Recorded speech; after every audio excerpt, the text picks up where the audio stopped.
All right. Welcome in, everybody, to Tuesday's edition of Daily Bread, coming at you live right at 10:05 on the East Coast. So, for everyone that's just getting into work or getting out for the day, you're starting your day off right. We got one day game in the MLB slate. The rest don't start till 6:40. So, let's hope we get some closing line value in our favor today by locking in early. As usual, the show is powered and sponsored by the Wise Guys Diamond Club. Be sure to be checking them out. Get into their DMs right away to jump on that summer special package. We're live on Twitter. We appreciate everyone who tunes in there day in, day out. But jump over to YouTube if you want to be featured with Henry, Dan DeWitt, and the rest of the top number one YouTube commenters dropping their best bets. Any looks, usually roasting Sosa. They're a little too nice to me, but That's why we didn't bet on them yesterday. That's why we didn't pick a winner because you knew it was coming. Minus 300, you never. There's no value. They leave 12 guys on base. The game is the game. Got to live with that one. yes, sir. But hop over to YouTube to say whatever the hell you want to say. Screen cap it. If you drop dubs, we always retweet it. If you're dropping out some winners on the show, and then extra if you drop some analysis on the plays as well. Coming off a one-on-one day, the Cubs 6 hits, could only get 2 runs over the board. Couldn't get that first five team total over. But man, the Rockies won one of the most boring games of all time, 2-0 against the Brewers to cash that under 8.5. So 1 in 1 day. They did a good job of closing out that series. Royals took Hey care of Chuck, your Royals. You had Grinky 5 scoreless shutout, just a drubbing. Merrifield stole the base. That was easy.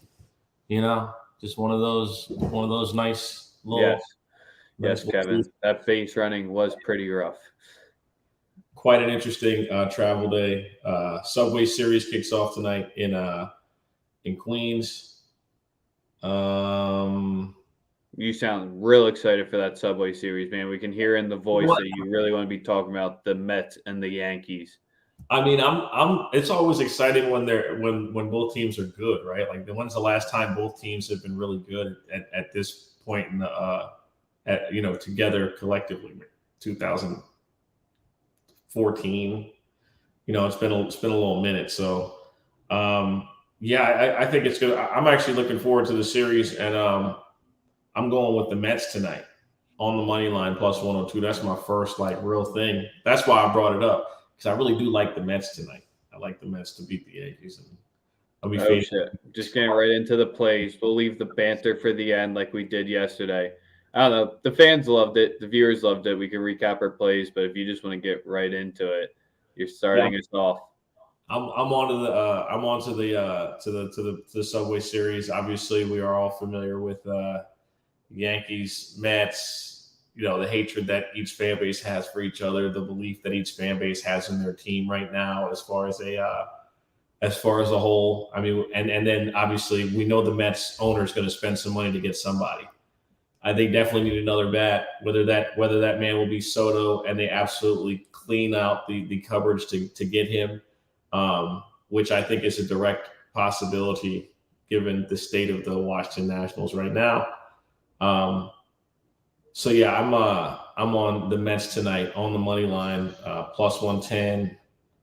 You're going to get the price changing anywhere from plus 110 to plus 103, depending on the book that you have available to you.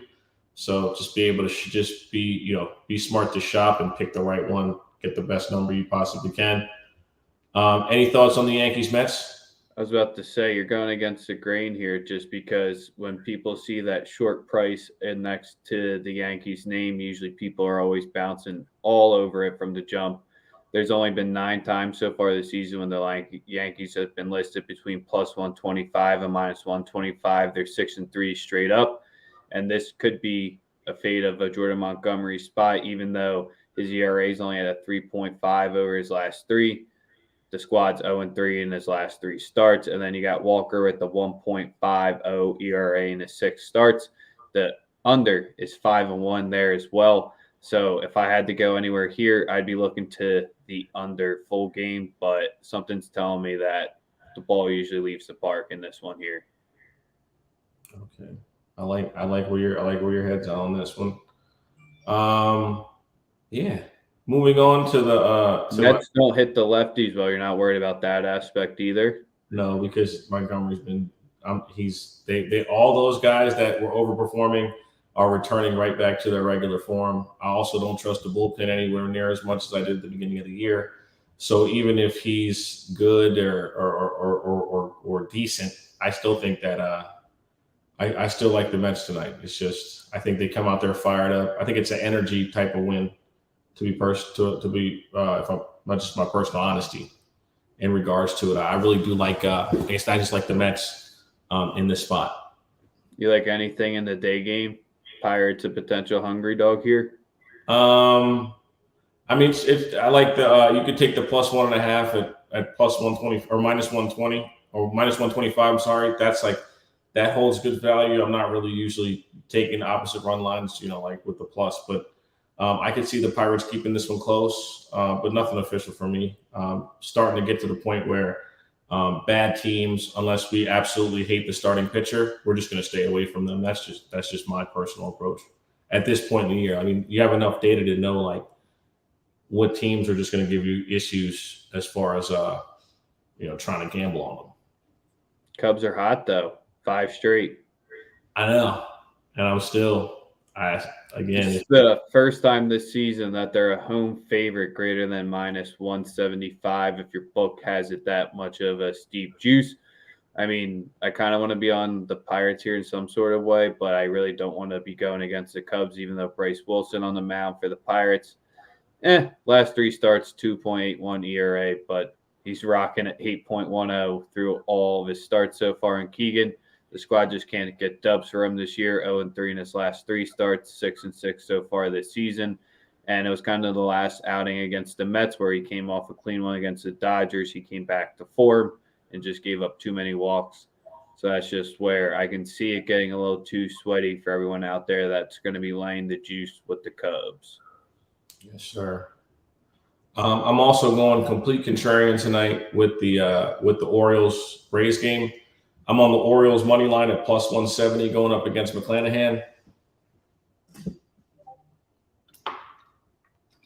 It's just like the nerfy from yesterday who's coming with me.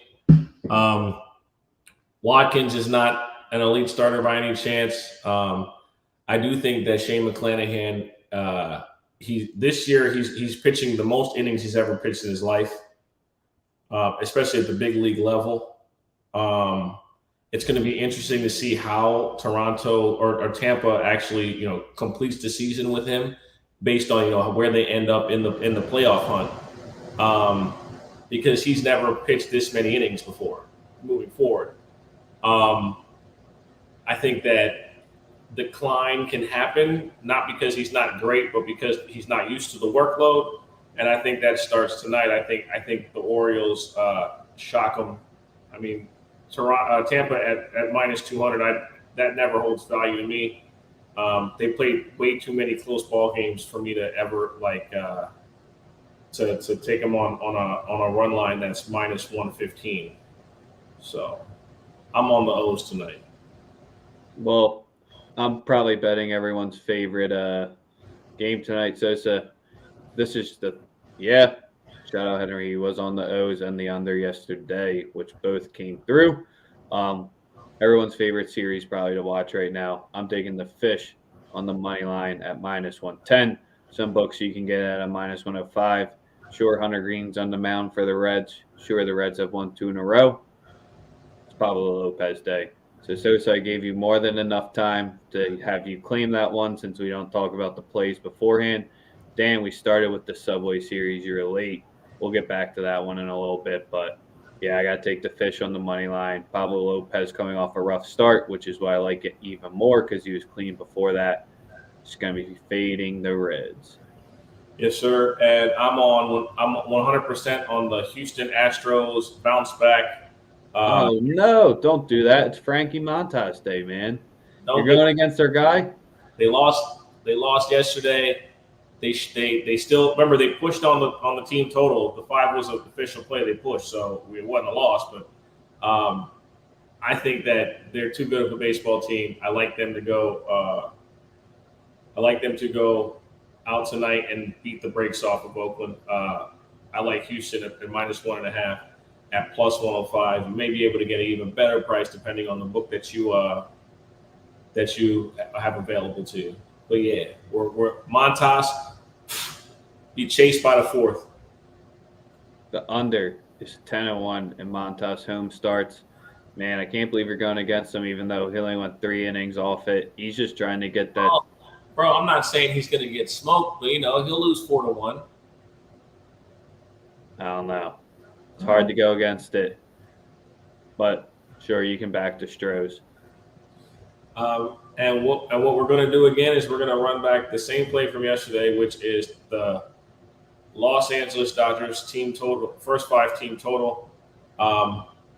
In regards to yesterday, that's the exact reason as to why I was unable to pick a winner. Like I said, if you're going to tell me that the best hitting team in baseball is going to leave that many people on base and just not show up to any capacity at the plate, then you'd be lying, because you'd never have said that, especially coming off the weekend that we had. It's the same thing, same numbers yesterday. First 5 team total, over 2.5 at -130. I'm pretty sure you could probably get a better price on Caesars or MGM. I haven't really checked it out. But again, that's the Dodgers team. First 5 team total, over 2.5. I expect this to finish the job in regards to scoring the runs that we should have scored last night. Obviously, Paolo Espino got out of multiple jams and was just able to look, pretty good against us. I don't see that happening back-to-back nights. Just considering how great we were playing entering the series, I just think it's a blip on the radar. Maybe just couldn't convert in certain situations. But I like this to come right back and be good tonight. Man, a lot of talking when you have to face the Nats. I know, man. It's like almost like I was defending my team or something, but a loss is a loss, so there's no way around that one. All right, one more spot that I'm liking on today, especially when you can get it at a +106 price. We expected the Brewers bats to be cold last night. I'm expecting them to be a lot harder tonight, especially in the first 5, where the prior 3 games before yesterday, they were smoking it. The Twins are coming off a day of rest. The Brewers don't have to travel, but with Bundy on the mound, 6.02 road ERA. He's someone who's a strong candidate for the fade because the over 7-1 in all of his road starts so far this year. First 5 team total over 2.5 for the Brewers, +106. The bats bounce back after getting shut out. Yes, sir. And the over is also 6-1 overall in every Brewers game so far this season where they've been shut out. Are we going Nerfy again tonight? Where? In the Phils game? Because I'm staying away from that one, because after getting swept by the Cubs, Bryson Stott comes with a huge home run in the bottom of the 8th. Fight back, get everyone back in the good mood, because the sports radio was killing them yesterday, to be honest. But where's the Nerfy? I almost thought I had it, but the number was just insane. I think I might go Nerfy in this Pittsburgh-Chicago game, to be honest.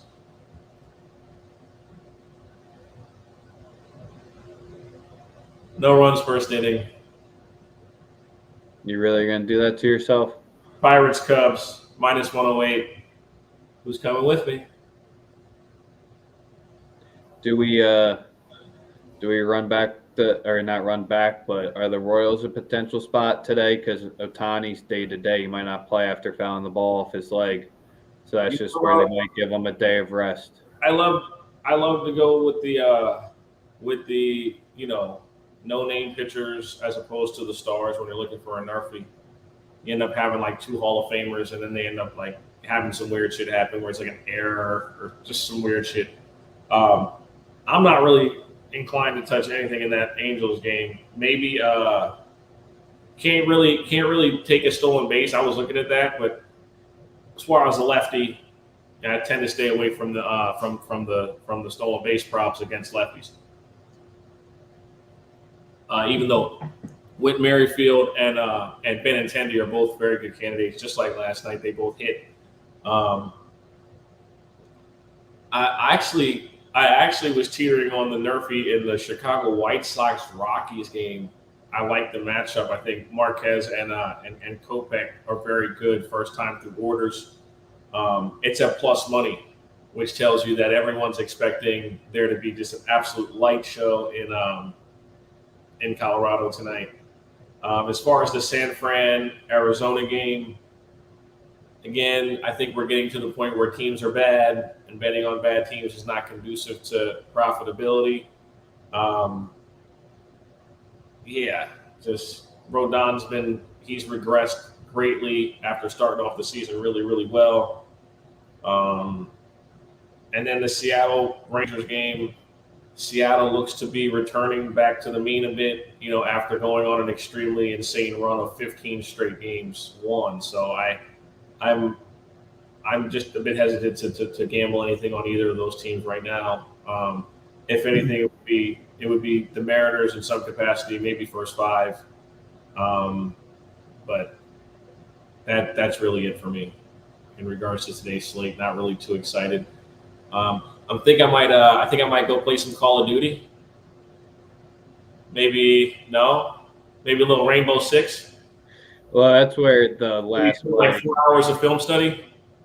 Well, that's where the last one I was going to potentially go with, but it's Juice Out of Hell, kind of just like how you're saying the Nerfies at plus money for that Colorado game, where you have the White Sox coming a day off going into Colorado. You have Colorado on a tough travel spot. The over is 7-3 overall in Marquez's home spot, so it kind of just seems like the way the White Sox play and the way that their current lineup's hitting, it's going to be very conducive to the altitude there. So that's just where you're paying a little bit too much of juice. But Sosa, we've nailed it before where we've taken the Nerfy in the first inning. I'm still back to full game over. The White Sox first 5 team totals minus 130 to full games 5.5. I really want to be on that 5.5. But we'll stay with the 2 plays today. This guy. Just the 2. Dude, we got the championship back on Friday. So we have soccer back this weekend officially. Friday, you get the 1-day game of whatever, but Saturday, you have that back. We're right at the promised land. Full MLS slate. You got some League A2 action if that entices you as well. But yeah, we're almost back to the normal swing of things. It's going to be great. Bro, I keep seeing all these comments about Kyler Murray. I think it's the funniest thing that you're giving a guy $230 million and saying, hey, and if you don't at least do 4 hours of independent work off the job site weekly in between games, we can void your contract. So does that mean he just has to wear like a GoPro 24/7 then? I don't know. That's fucking crazy though. Does he have to like sign into like study hall for like college athletes had to because you have to get the requirement of like 10 hours in study hall a week? What type of bitch ass league are we in where you gotta incentivize your star player by telling him, hey, you gotta get your ass off the game. Like get the fuck off the game, face killing Kyler, you dickhead. Do you know who should have had that in his contract? That shows our generation. Do you know who should have had that in this contract? Ben Simmons. Like that's what he is. You feel me? He's a biracial bitch. You feel me? That's how I feel. That's how I feel about him, man. It just come on, man. You talk about coddled. You can't get off the Call of Duty to do your job.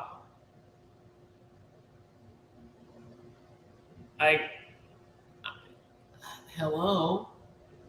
Exactly. You look at them. They're all a bunch of bitches. They're all a bunch of bitches. Get off the game. Get off the fucking video game. That's what happened. The other man would be on the fucking yelling at Cloud Stay. Playing 10 hours on a Sunday night after getting your ass handed to you by Cam Newton. Get the fuck out of here. And fuck him. Yes, I said it. Fuck Kyler Murray and fuck the Cardinals. Cannot wait to see them fail again.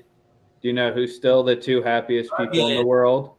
Lamar Jackson. The 2 happiest people in the world are still Lamar and Joe Burrow.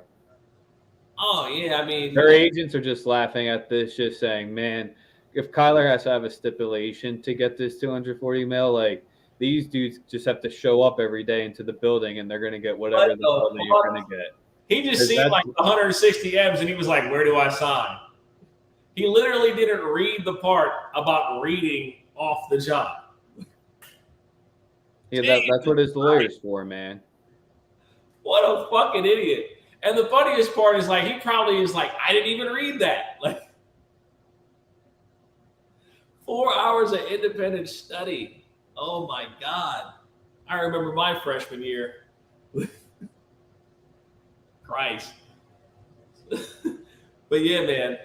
Like, subscribe, tell I was about to say, what else? Yesterday we talked the first round of like the fantasy football draft. We talked who's your QB that you're gonna want this year, other than Trey Lance. So don't say him. Who's your fantasy QB that you want? Because that's kind of the one where you get more of your pick, say on like quote unquote, regardless of where you draft. Who's your guy this year? Number one. Not number one, but who do you want? Probably Kyler Murray.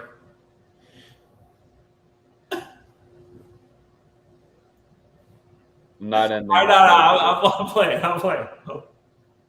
Lamar, dog, come on. It's not even a conversation. Like if all things included, I'm taking Lamar Jackson, fantasy football quarterback, number one. And then Mahomes, let's be honest, like still fucking Mahomes, bro. Like I don't give a fuck if Tyreek's not playing. Mahomes is still gonna be good. What the fuck people thinking? Like he's not just gonna forget how to play football. Like, and he's got Andy Reid, Bieniemy. And this is the part that I think people are really forgetting. All of their receivers are on 1-year deals. That means every single one of them are going to try to kill themselves to get yards and plays. Like that's the best. Having a bunch of guys that are just trying their hardest to get an extension or get another deal. You got 5 guys playing in a contract here. You're going to see the receiving corps perform very well. I don't see that to be an issue. You're the only another quarterback that people might not be high on that I think will be a pretty decent fantasy starter is Jared Goff. I think Jared Goff's got weapons. He's got a tight end, multiple receivers. He's got speed across the field. Got a good running back to dump the ball off to, and a good offensive line. I could see Goff being a fantasy sleeper who performs really well, given that they'll probably be throwing a lot late in games. Their defense isn't that good. Their secondary is pretty terrible.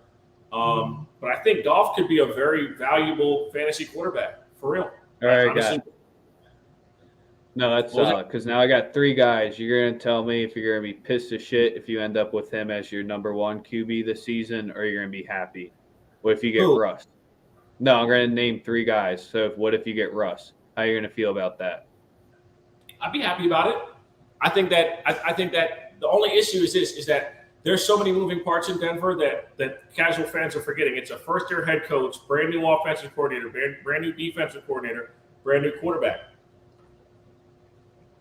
That's a lot of change for one offseason for you to just go out there and just dominate the league. I don't, you know what I mean? It sounds good in theory because he's supposed to be a Hall of Fame quarterback, but I wouldn't be upset having him on my fantasy team because they definitely have talent in the building before he showed up, and they even added more. They got Gregory from Dallas, so I would be cool. I'd be totally happy if he was my quarterback. I want Derek Carr. Yeah, I like Carr as well. I think where you're going to be able to get him, unless people oversell on the Adams, just completely making him that way. But I just think having that there with the offense and what he did fantasy-wise last season, I mean, the guy that's where I just think he's going to be. If you can get him in the 4th, I think that'd be solid. The guy I want in that offense isn't even a quarterback or receiver. Waller. I want Josh Jacobs. I think you only want Waller. Listen, power running backs have had extremely great offensive success with McDaniels. Like they all have, whether it's Stephen Ridley. Fucking Damian Harris had 15 touchdowns last year. We're just talking about that. You're a power back, and now you have add another guy on the outside. The middle of the field is well taken care of when you have Waller and Renfro. So I think that Josh Jacobs is going to be running into the softest boxes he's ran into his entire career thus far. It's just a matter of can he stay healthy and how many carries is Kenyon Drake going to take from him? right? Because Kenyon Drake, although people assimilate him as a pass catcher, over the last 2 seasons, he's actually top 5 in red zone touchdowns. He had 11 2 years ago, and so I guess it's a bit of a strange transition from those two. And I believe they also added another running back to the room to add even more depth. But again, the guy I look at from everything, the whole story with the Raiders is I